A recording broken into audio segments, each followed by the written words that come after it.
a lot of debate on the social media right from the time Gautam Gambhir, the Team India coach, has taken charge as the head coach. Big, bold decisions are in fact being seen. Sometimes he's criticized for them, sometimes he's been lauded for them. But one such decision is the talk of the town at this moment. The Prince of Indian Cricket, Shubman Gill, captain of the Test team, has been dropped from the T20 World Cup squad for the next year. And big question now has been left open, whether it is recent form or is he out of favour. Gill and Gambhir have been seen as powerful partners through 2024, as Gill was named the Test and the ODI captain under Coach Gambhir.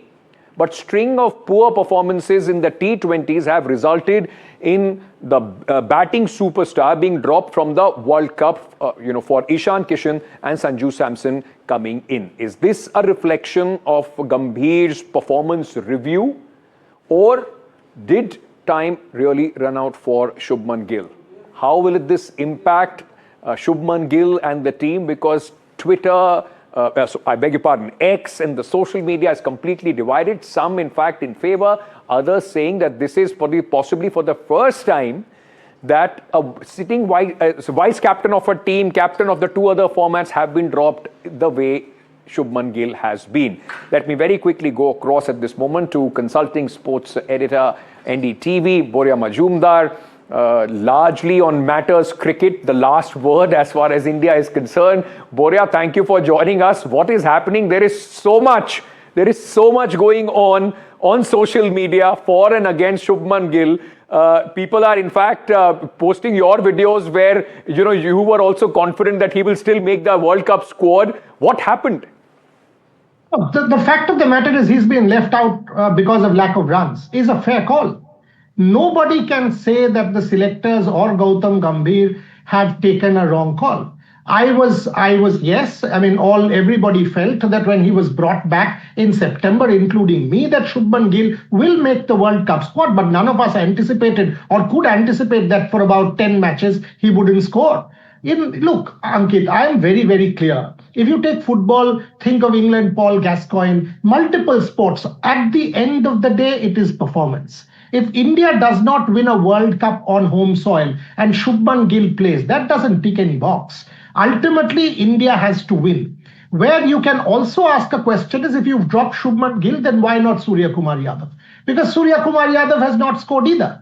That's why Ajit Agarkar mentioned in the press conference that it is because of combination. That I thought was semantics. They wanted to, avoid the uncomfortable question, avoid the discomfort. That's why they said that. Having said that, I now think Surya Kumar Yadav will also be under tremendous pressure against New Zealand, because as a skipper he's done well, as a batter he hasn't. And India needs him to perform in the World Cup. If you ask me, personally, I don't think the Shubman call is a wrong call. It's a correct call. And why is he getting flack? That's an interesting one. Virat Kohli fans hate him. Why? Because he's the prince, wants to be king. Rohit fans hate him because he succeeded Rohit in Test and ODI as captain. Rishabh Pant fans hate him because he got the captaincy. Shreyas Iyer fans hate him for the same reason. Ruturaj Gaikwad fans hate him. Sanju Samson fans hate him. So 6 different fan clubs start trolling Shubman Gill. That is the other factor that you've got to take in mind. But let me take that.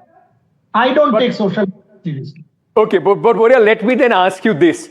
You've given a complete lowdown on what's happening, both in the squad, outside the surround sound as well. But let me ask you this: for those who are upset that he has been dropped, they are saying that if Surya Kumar Yadav, and that was my question, if Surya Kumar Yadav, they can wait for him.